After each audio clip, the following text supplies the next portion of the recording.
Welcome back to The Comfy Chairs, a podcast from 123 Limited. This is your host, Kate.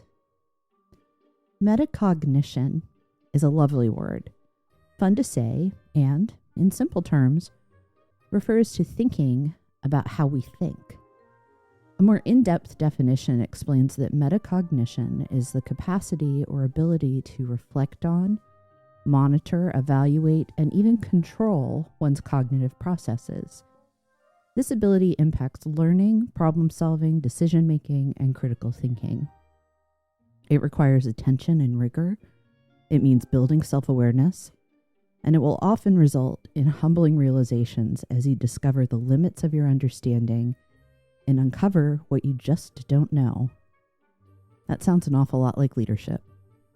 I had the benefit of a liberal arts education, one that stressed the importance of critical thinking and exploring ideas and perspectives. It was, in essence, an education in metacognition. Some of my fondest memories of that time involve late-night conversations and debates that were had for the simple pleasure of conversation and debate of those new ideas and perspectives. Given her prominent role in those memories, it seems just right to have today's guest join me for a conversation about leadership and critical thinking. Welcome to The Comfy Chairs.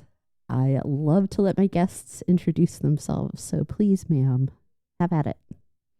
Hi, I am Amelia Menk Brown, and I am a first-time startup founder and CEO, and I am here in the comfy chair.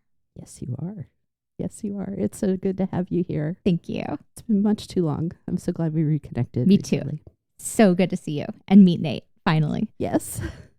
And I miss David, too. Like, I told Nate I hadn't realized I was missing the two of you until we talked a couple of months ago. It's like, oh, these people have been gone from my life for too long. It's always amazing when you can reconnect with somebody and it's like exactly where the relationship is exactly where you left off 20 years ago, maybe 30, but we aren't counting today. So no, not at all. Not at all. But it's a real gift. Yes. Yeah. So I think of you as one of my particularly smart friends, and I'm really glad that we get to have a conversation not just about leadership in general, but also the thinking skills that are important in leadership. What I want to start with, though, is making a distinction between quote unquote intelligence and critical thinking.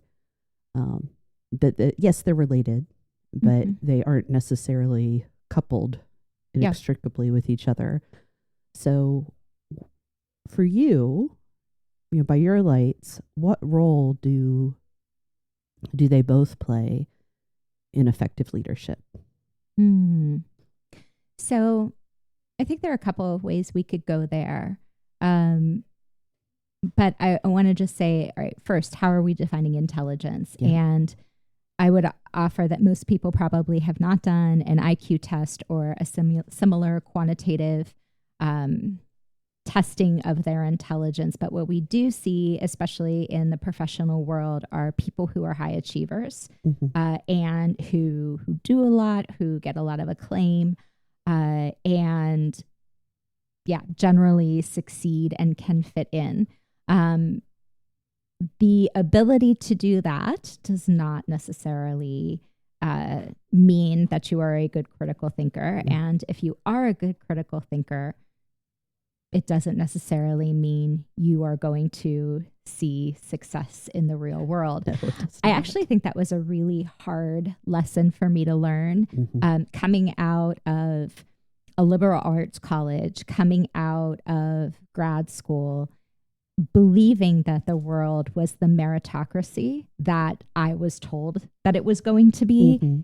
And my first corporate experience, I learned that it absolutely was not.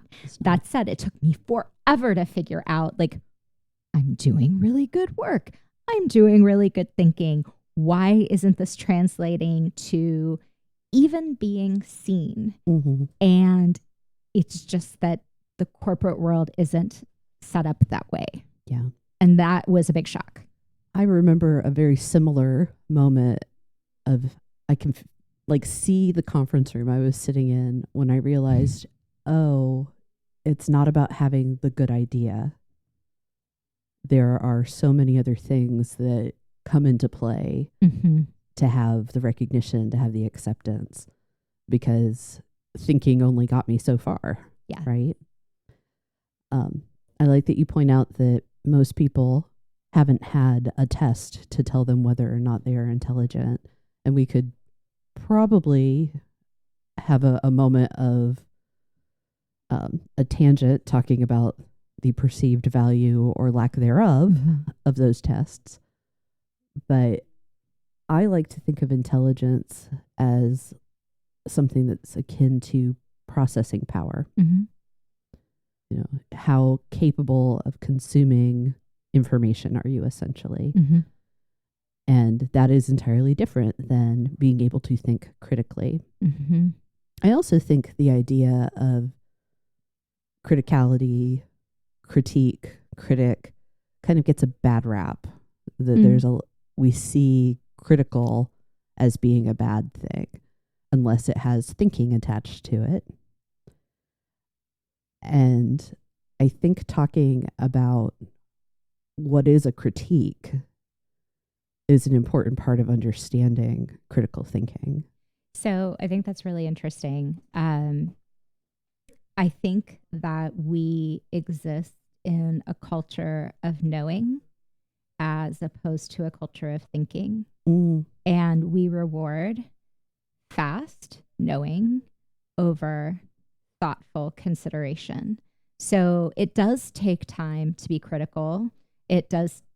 And I don't think it's absolutely not a bad thing to poke holes in something, to fire test something. Corporate America rewards fast knowing and quickly selling it to everybody who is your neighbor at that conference table. So yes, criticality is important. In my experience, I find that criticality is pushed aside, not because it is not valued, or, well, I guess it ultimately is not valued, but it's not perceived as bad. It's just that we don't have time for that. You just need to know. And why are you slowing down this process? And so I feel like some of the art of achievement in corporate America really is being able to be versed enough in the topic where you've got the criticality down. And then once you're in there advocating, it's another skill set entirely. It is about maneuvering through the opinions that are there, maneuvering through the power structures that are there, and figuring out how to position your belief, your conviction within that landscape of thought, whether it's right or wrong. Well, that's a different topic, isn't it? Yes, it really is. And I would also offer there that I strongly believe, whatever a business's product is, whether it's a service or whether it's a thing, our constituents depend on us to provide the value of having fire tested it already. If it's in market, we generally as consumers believe that this has been tested. This has passed all of the gates of determining whether it's good, whether it works. And that's not often the case. So I think for me as a product developer, that is a job that I take very seriously, that it is my job to fire test before I give it to you. And I often found that in corporate America, I was not allotted that luxury of doing all the fire testing, of poking all of the holes. And then the result was I give this product to you, the consumer, and it's not everything my sales rep said it was going to be. Very true. And I think every I think a lot of people in business have experienced that, that what I was sold and what I receive, Yes. two different things. Yes. So critical thinking and leadership. Yep. Why is it important for leaders to be critical thinkers? If you don't mind, Mm-hmm. I would like to adjust that question slightly. Thank you. And I would like to say, for me as a leader, when I think about critical thinking, what I want is I want the people that I surround myself with to be critical thinkers. Okay. It is in order. So I value innovation. I value the creative process. And if my work as a leader is simply to hand you, my employee, a checklist of things that I want you to do that replicates how I have thought through things and how I do things, the greatest possibility, whatever it is that we're making, whatever experience it is that we're creating, all it can be is the limitation of my brain because it's my checklist. Yes. It is essential for me to have people around me who can think critically. I can speak very confidently. I can speak very passionately. I need people whose critical thinking, that they're also capable to share that critical thinking in the face of my confidence. Yes. So that it is a critical dialogue that we are all exploring with the same sense of curiosity and wonder and skepticism to, again, go back to ensure that whatever it is that we're creating, we are fire testing, we are making sure it's the real deal. Yeah. So that is why when I recruit, I really, really love getting, shout out, liberal arts candidates. Yes. Not to say that other colleges and universities who train in a very traditional way or a very focused way can't have critical thinkers. But I think, we met in a liberal arts school, and I think what we got there was not just our classroom experience. I mean, I feel like we were steeped in 4 years of critical thinking that went nonstop. Yes. We were constantly discussing things. We were up in the dorm lounge until all hours of the night, thinking about ideas and poking holes at each other's ideas. Yes. And whether we were in the lounge or, somewhere out on campus, or at Country Kitchen with a giant mug of coffee. Huge mug of coffee. I still have my Country Kitchen travel mug, by the way. The thoughts were always going. It became how we lived. And I don't think I've ever stopped to that. And that leads me to say, and anybody who knows me will know that I say this all the time, how we do things greatly affects the outcome of what it is that we make. And so again, I come back to creating this community of critical thinking around me and fostering that as a leader, as opposed to just wanting that in myself. Yeah. I love how you reframed it, that it's not just about the leader, it's about the team. And I would argue that is a product of critical thinking. That the best critical thinking takes time to look inward as well, not just at the problems outside, but also, how am I thinking? Am I the right person for this? Yes. Am I limiting the work, the product? I think what it really gets down to is intentional self-awareness. I am going to examine my behaviors, my feelings, and my thoughts, and all the ways that I'm showing up because of that. So if somebody is trying to build critical thought into how they lead, start with yourself, examining yourself, and asking questions like, do I have the right people around me? Am I directing or guiding? What does that actually look like? I am right there with you. And what I was thinking was, I'm going to say doing business or doing whatever it is that we do as a profession, I believe it is truly an act of creativity. And by that, what I'm really getting at is it is not necessarily knowing exactly what is going to be created. Because if I knew that, I could just give you the instructions and we'd do it, and that would be the end. It is, like you said, it takes a degree of confidence and vulnerability to say, I don't know that. Right. And I'm going to reach to you because your brain may know that. And now together we can create something that is even more amazing. So I do believe that being able to create requires that vulnerability, requires us to connect with each other. And this goes back to what we were talking about earlier, which is if we feel worried that there is one way to know or one way to think, we are only going to want to get in line with the person who is in power above us.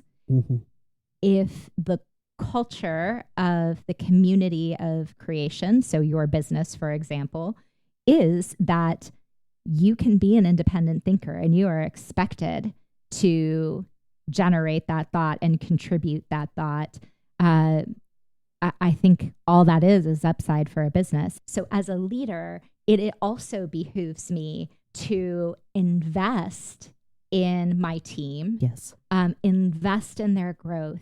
And I know this is going to sound super altruistic and like a really big idea, but that changes the world. I agree. No, I think the best leadership recognizes that their role is actually to create the environment where people can do their best work. And of course, in a business setting, we are concerned with performance and productivity.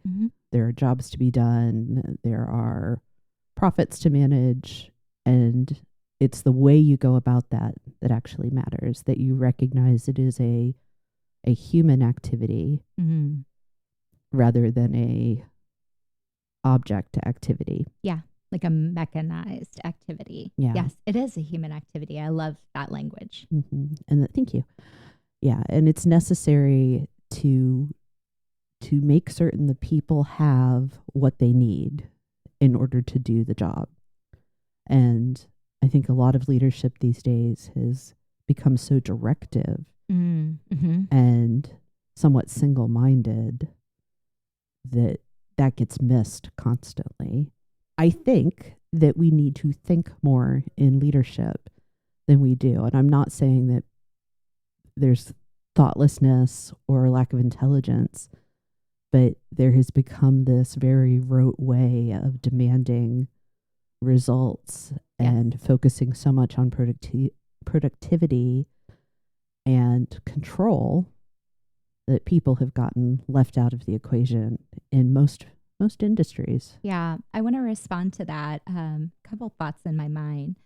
One is that as I was talking, I was looking over to you and I'm like, oh yeah, but you come from an HR perspective, and how do we operationalize this?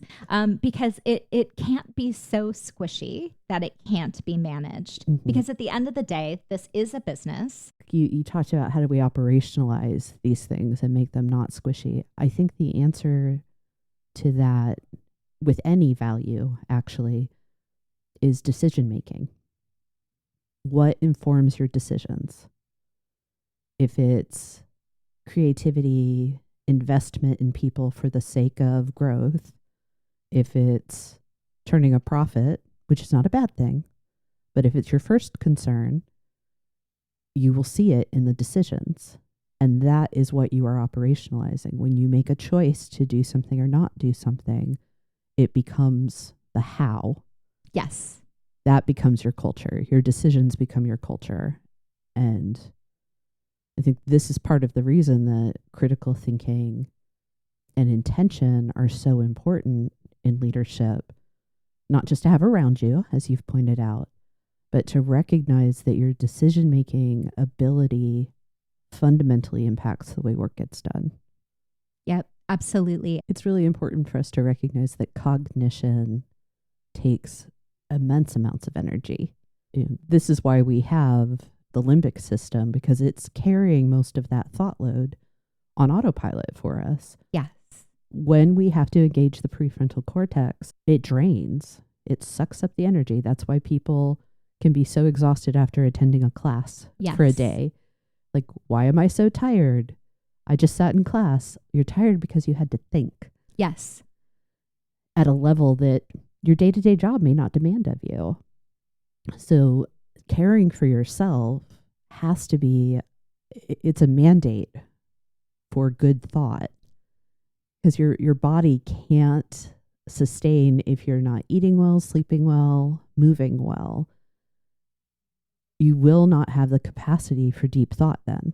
Exactly. And I love that you're bringing up cognitive science. And you're right. After we go through ingesting large amounts of new information, we need time for our brain to make all of the connections. This is why we say, I'm going to sleep on it. It is because our brain does that work while we are powered down, and we wake up and we see things with fresh eyes and literally a fresh brain. I think that has to be for me as a leader, that has to be part of the culture that we instill. And I am a type A person. I want to go get it done. I am very goal oriented. Anybody who works with me feels that urgency, but that doesn't mean we're going to do it blindly. And I want to kind of bring back a thread that we were talking about earlier. There's also this notion in corporate America of you can't ignore the power structure.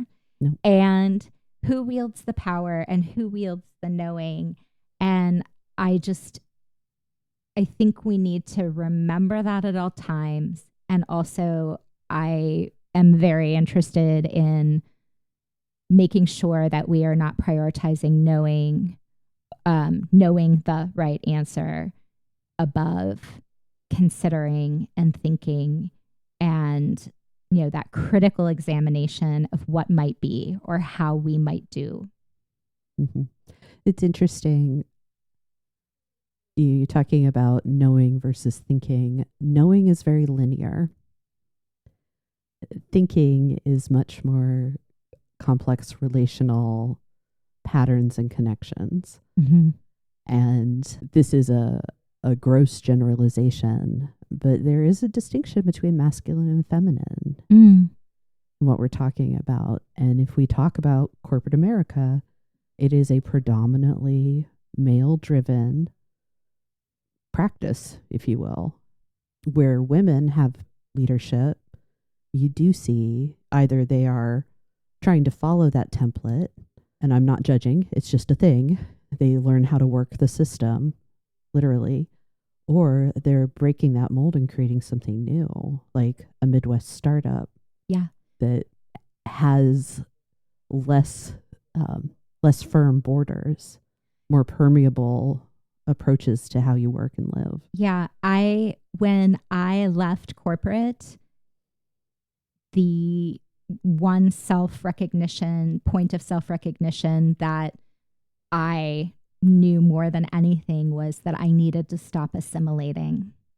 We have been so trained about what productivity looks like.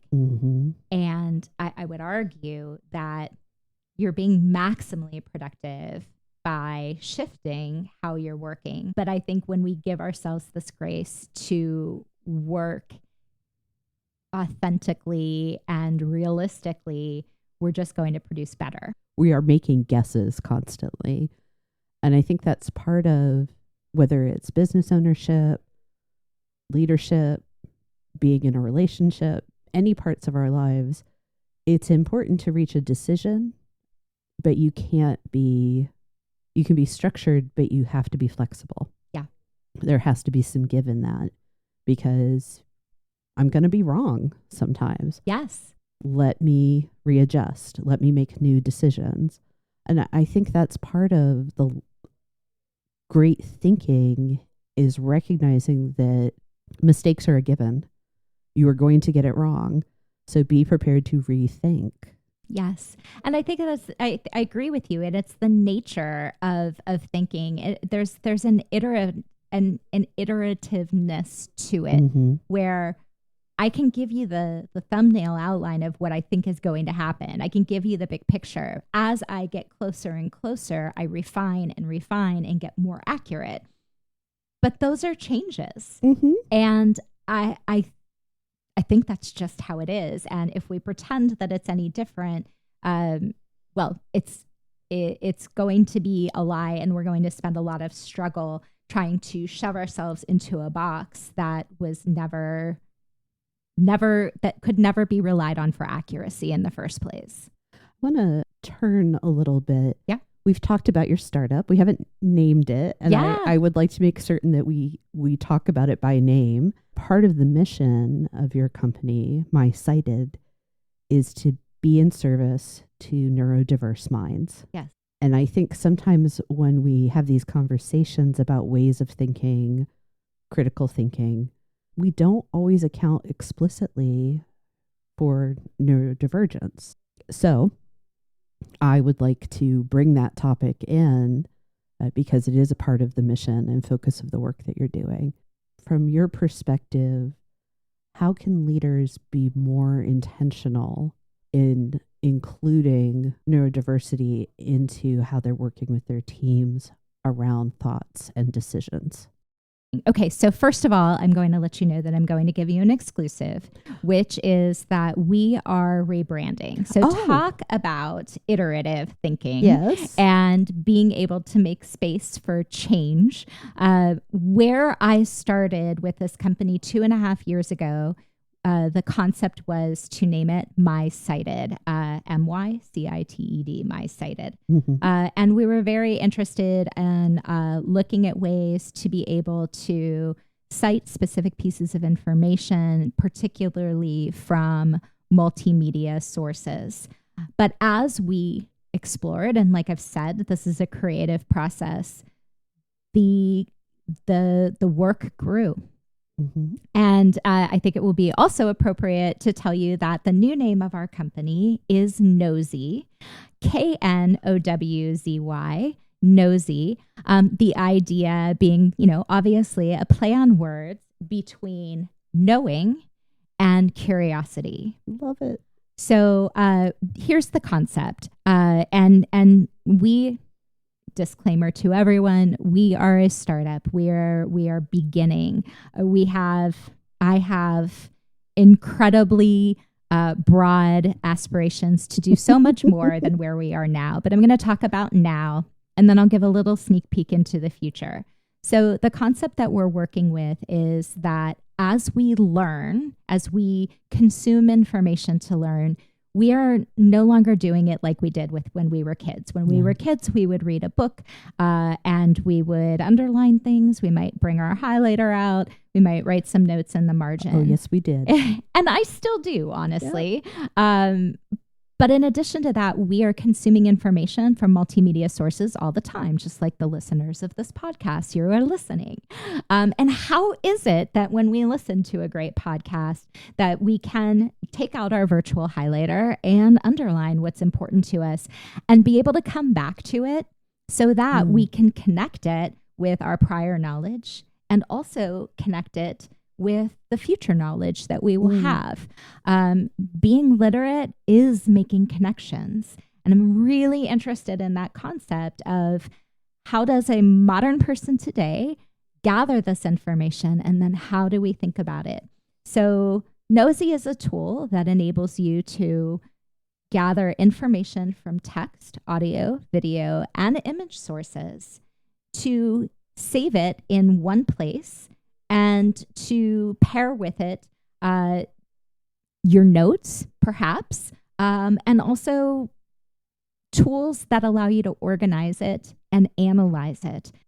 So in Knowzy, what you can do is have a note that has a quote in it that you have captured from the source that fascinated you. You can add a comment to it. You can add color coding to it. You can add emojis to it. You can add tagging to it. You can add images to it. Mm-hmm. And then you create this self-curated library of knowledge. This is your background knowledge from which all of these future thoughts can spring, but not just thoughts, but knowledge. This is a place where you are making connections and making authentic new knowledge.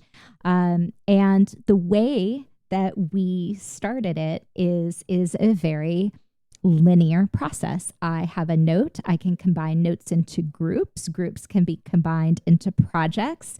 It's like a nice, neat file structure. Mm-hmm. You would love it.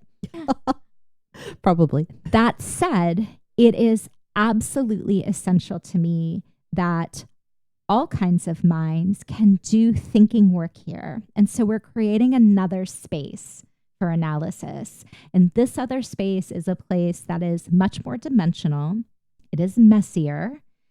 And it enables a user to pull out their notes. And when I'm talking about a note, it's a concept. It is an idea that you've gotten from somewhere, whether it's your idea or a quote from somebody else. You can pull out many of these and start using drawing or additional note-taking tools to make new meaning from these multiple pieces that you have brought in. It is a creation center. We also have the ability to drag in graphic organizers so that you can do structured thinking. We're going to have the ability for collaboration here.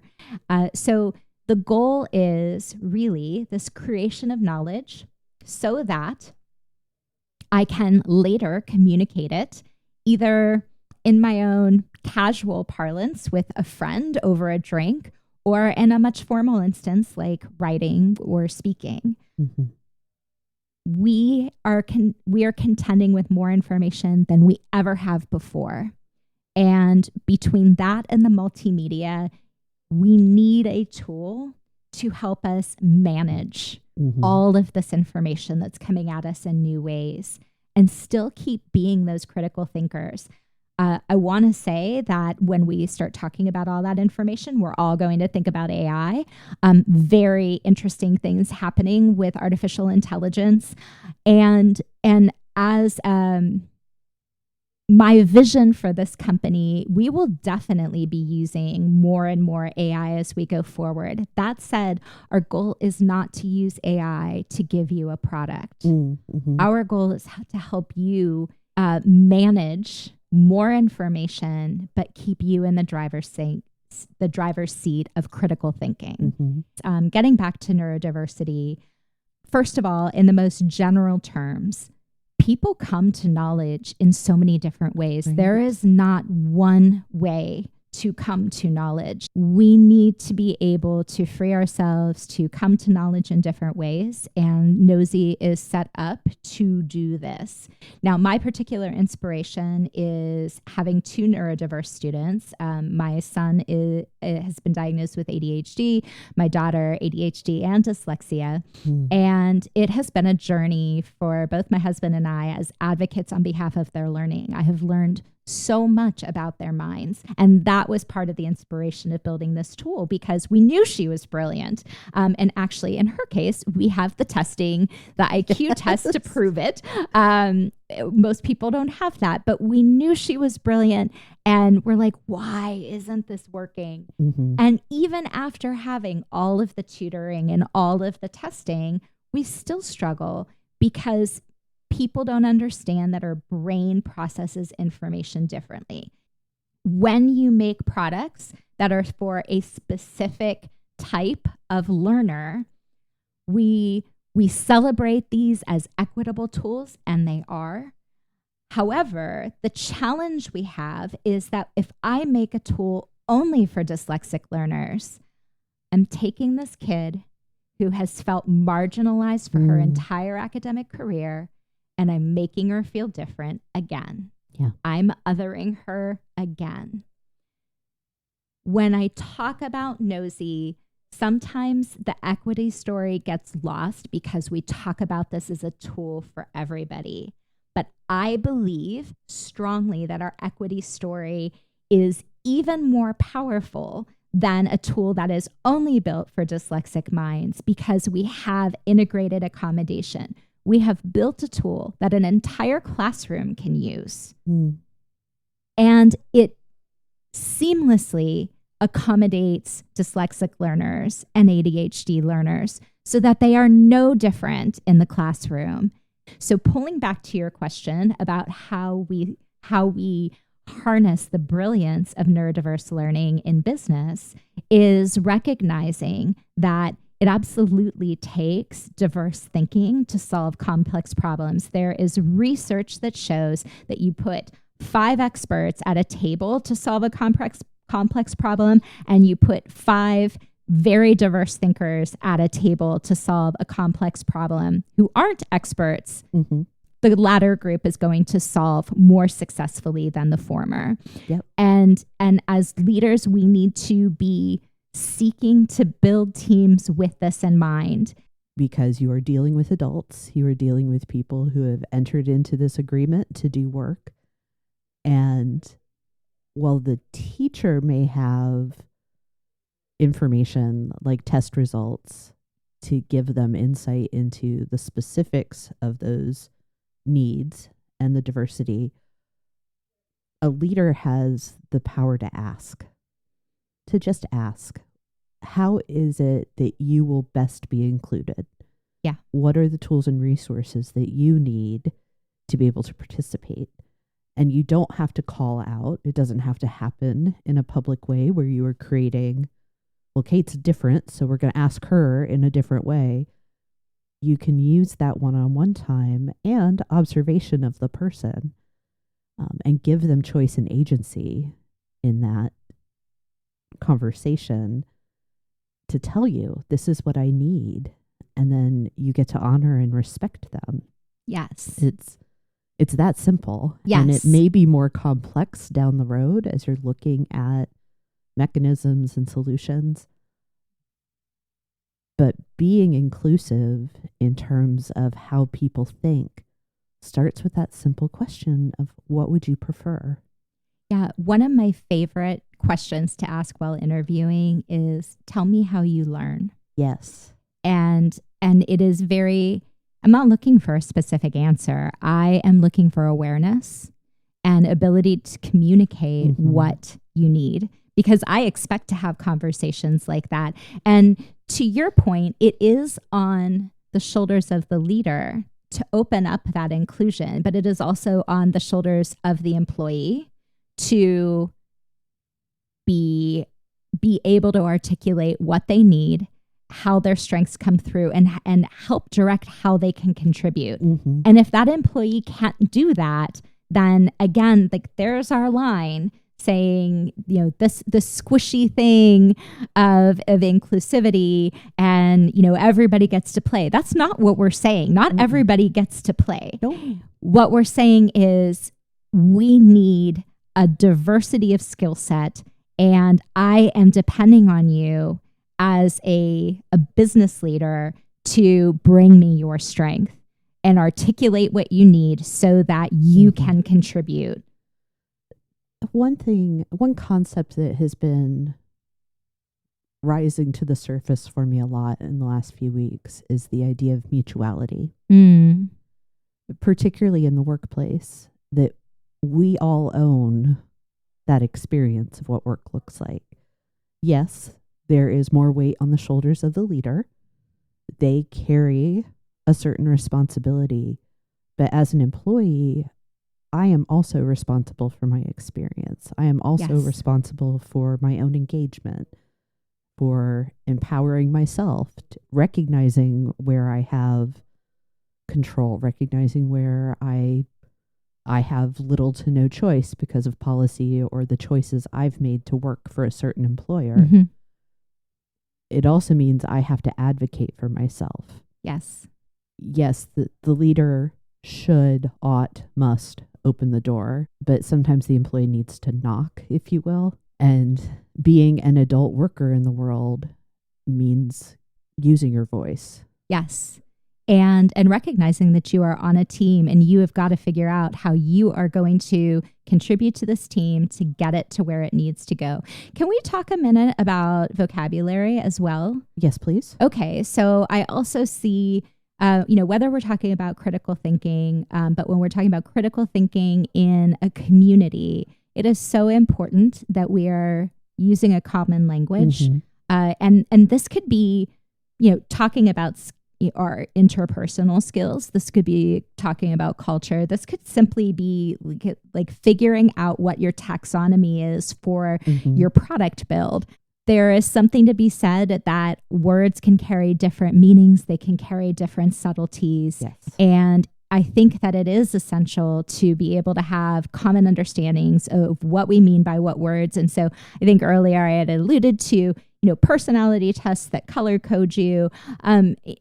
They have their limits, but I would also say in places where I have seen that successfully used, it gave everybody a common vocabulary. Yeah. And like one of the things that I realized when we did that at one organization that I worked in was I recognized that understanding that certain people are going to be bringing certain strengths. So if I looked at you, Kate, who is very social and very conceptual, I can look at Nate, who is sitting next to you, and say, okay, that is a fantastic idea, Kate. Nate, how do you think we might operationalize this? And now we can transition. And so as a leader, being able to have the whole team be able to talk that language and really make sure that as you're building on people's strengths, that you have a abundance of different kinds of strengths. That's what we need. I am somebody that administers those types of personality tests. I have like a small slate, a menu of like DISC and Myers-Briggs that I do. And I am always so clear with people when I do them in team settings. You are more than your dot. You are more than these letters. What this gives us for your team is a common language to talk about things like decision-making, mindsets, natural choices, like how you orient yourself to the world, because it is so important that we be able to speak about the same things in those relationships with each other. So, yeah. I think there's also something, I don't know. What I want to say is I think there's something that's human about being skeptical of difference, maybe being a little bit scared of difference. I'm not sure evolutionarily, why exactly that is, maybe just to make us cautious and, not die. But doing these sort of things just, again, really helped me to understand, oh, that's a thing. Yeah. And that's a thing, and I can name it. The power of naming, so important to help us like building our world. I can name what that is, and I can now point to it and figure out how it all works together.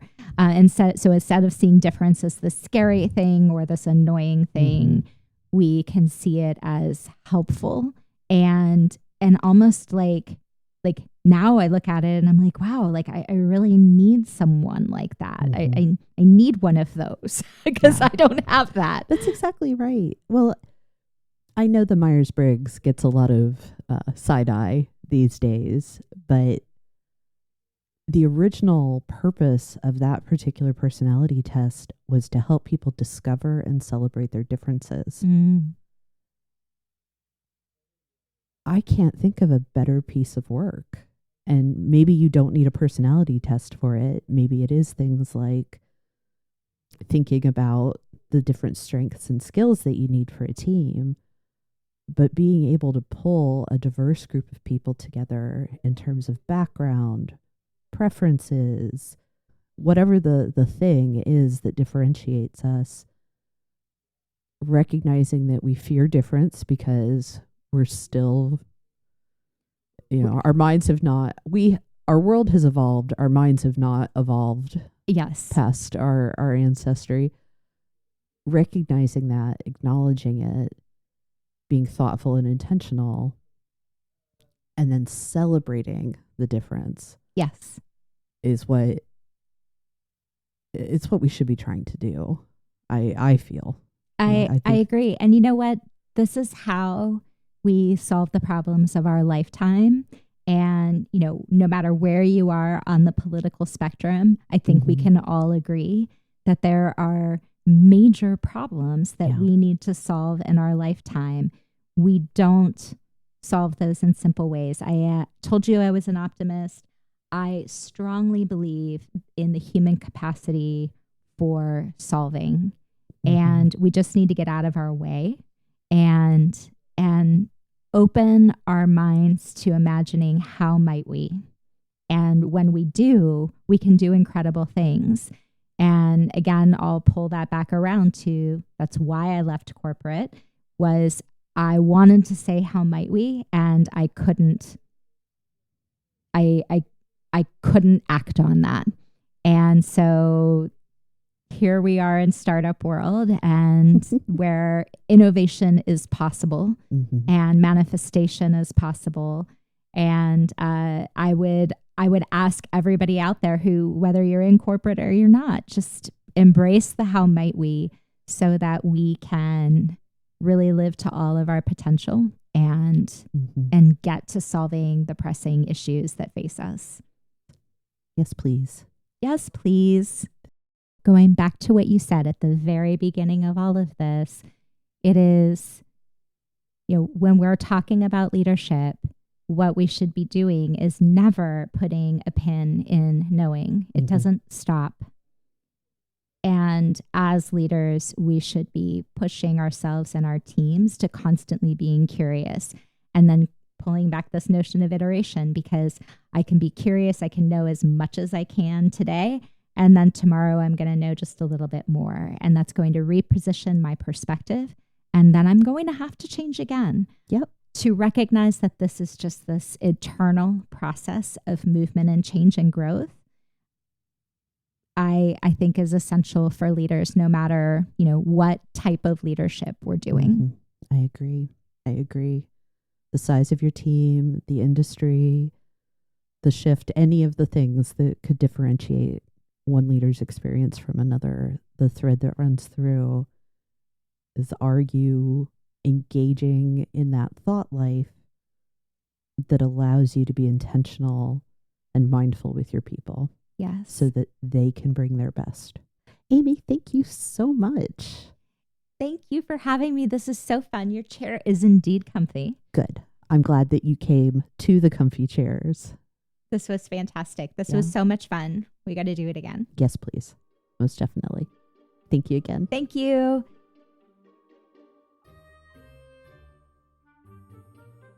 Thank you for joining me today. If this conversation sparks something useful, please follow the comfy chairs and leave a review. Those small actions help more people find the show. Got a leadership question you'd like featured in a future Comfy HQ episode? Please send it my way. I'd love to hear what's on your mind. And when you're ready to move from ideas into action, 123 Limited helps leaders build stronger teams, sharper strategies, and better talent plans. Learn more at 123limited.com.